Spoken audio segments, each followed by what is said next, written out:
Hey everyone, it's Jessica here for another layout for the Shimmerz design team. You can use my name, Jessica, in the notes of your order to earn a free gift with your order. And they're always really good gifts too.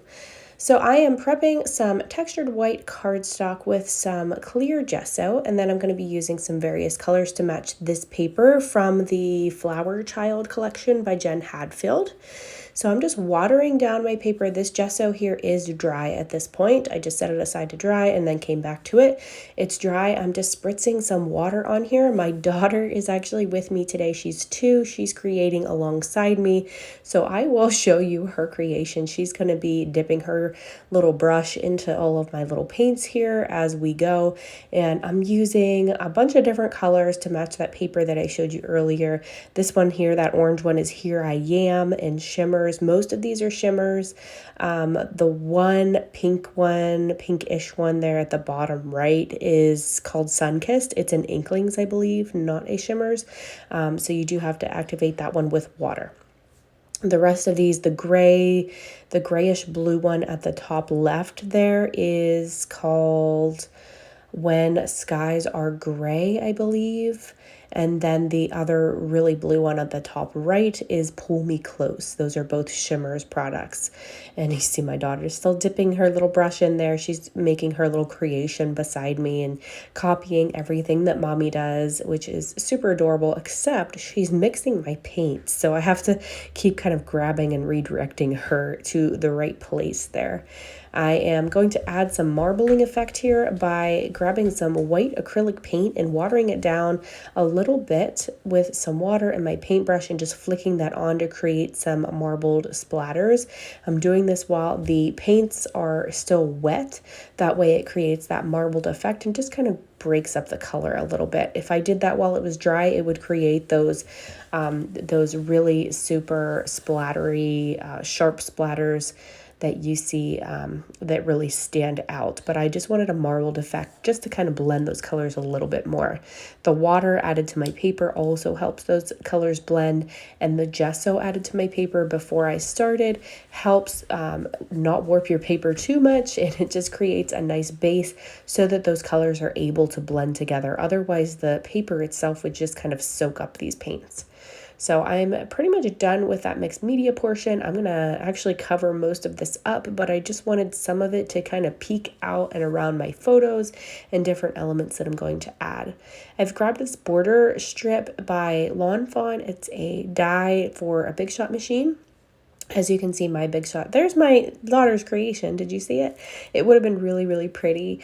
And I probably actually would have used that for a page had she not drew on it with red crayon, because it's a little bit weird and not my color scheme with the red, but she loved creating it. So I used the Lawn Fawn fringe scallop die to cut a whole bunch out of that paper that I showed you earlier.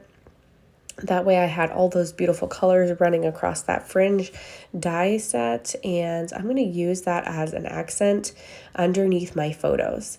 And you see my daughter's playing with a couple little acrylic pieces from Bramble Fox there, and my tape gun, which I usually take from her pretty quickly because she tends to rip the tape runner and then I have to fix it and it's just kind of a mess. So I am going to back my photos with some white cardstock first. I think this was actually just a scrap of textured white cardstock that I had, and then I'm also backing it with a layer of tissue paper, which is something that I love to do. It just makes it look really cute around photos. And then I'm just using scraps of paper from this collection that I have and just kind of utilizing what I have on hand and recycling just a bit. So that's something that I really like to do, is just use all my scraps, and whatever which way they fit is how they kind of end up. And then I just rough the edges up with my fingernails or an edge distresser, kind of whatever I'm in the mood for. And I'm just adding a couple different layers with some of the patterns here. Again, these are all just scraps that I have laying inside my collection here. I usually keep my collections in iris cases and keep them in order and together with the big 12 by 12 clear Ziploc bags, the big ones that you get like with product orders in the mail. I keep those on stock, and I keep all of my collections together stored in those iris cases, and it's really working out well for me.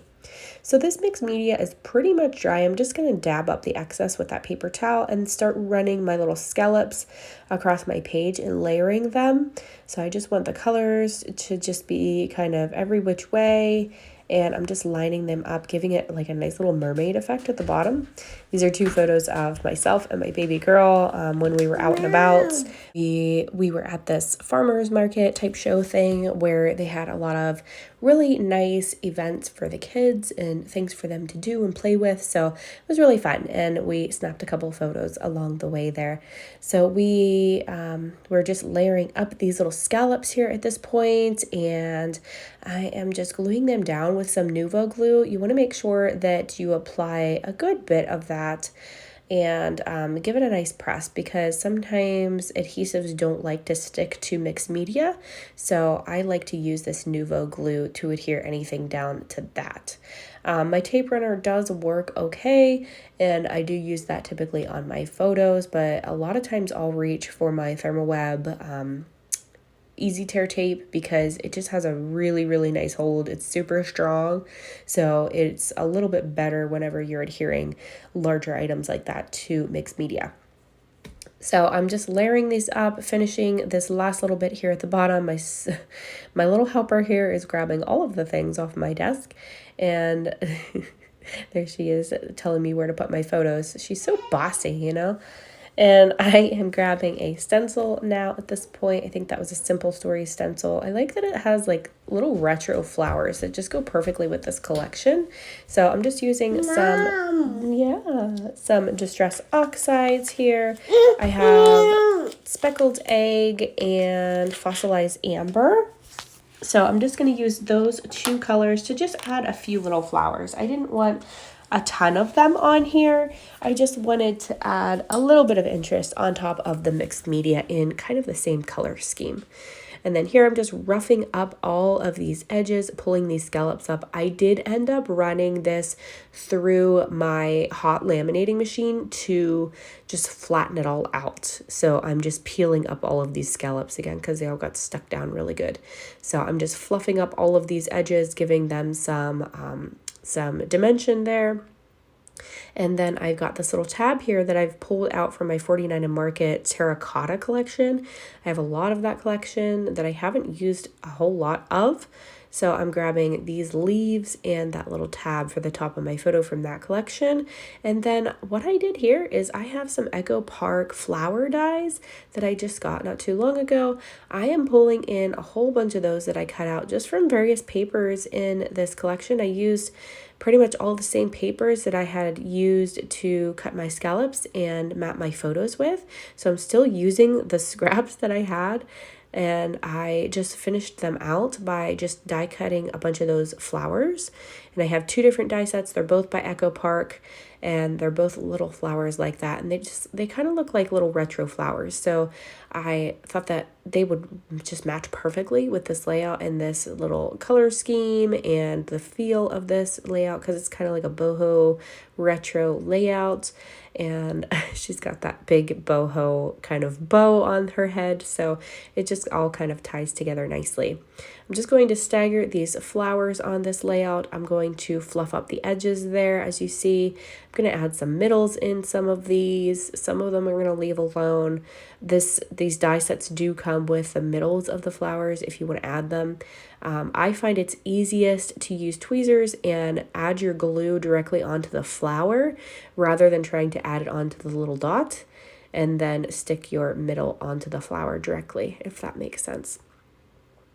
I've got these little foam ones as well from this Flower Child collection. I'm going to add a few of those on here and just kind of stagger them around the layout as well.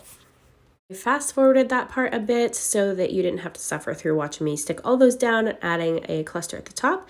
And then someone in a previous video wanted to see how I twiddle thread in slow motion, so I have slowed this part down to kind of show you. I just pull apart or pull a big piece of it, and then I just kind of drop it into my hand, kind of twirling it around in a circle as I drop it down, if that makes any sense at all. And then I just kind of scrunch it together. It's really, there's no rhyme or reason to it. I just kind of bundle it up and then I shove it behind something. So that's kind of how I do that, and in the gist of it anyways. So I add some Nuvo glue here behind this one, but typically when I'm adding thread, I'm usually sticking it behind a flare, an epoxy or canvas flare. So I'm using glue dots instead of this method. But for this one here, I just wanted to tuck some in behind this flower. So I just added a little bit of Nuvo glue, and then you can see me here using my tweezers and just stuffing it in behind there. I'm going to add a little bit more thread in a couple other spots here just by doing the same kind of method. I just pull a large piece of thread and then just drop it in my hand, kind of twirling it around as I go and just bunching it all together. I like to leave the tails out most of the time at like the top and the bottom. That way I can kind of pull them out and direct them where I want them to go. So that is something that I do with that. But normally I just kind of leave them go wherever they want. Sometimes I'll make them a little bit longer, so there's a little bit more hanging down. Just kind of depends on what I'm doing and what all is on my layout at the time. So I'll add this one more at the bottom here with another flower that I'm going to stuff in here. And then, yeah, that's pretty much going to do it. So this one, I will put down below in the description all of the products that I've used for you in case you want to grab any of those that are still in stock from the Shimmerz shop.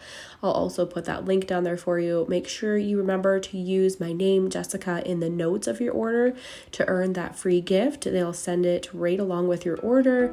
And here is the finished layout. I hope you guys enjoyed this process today and creating with me and my daughter and seeing her creation as well. Thank you guys so much for being here, and thanks for watching, and I hope you all have a great day. Bye-bye.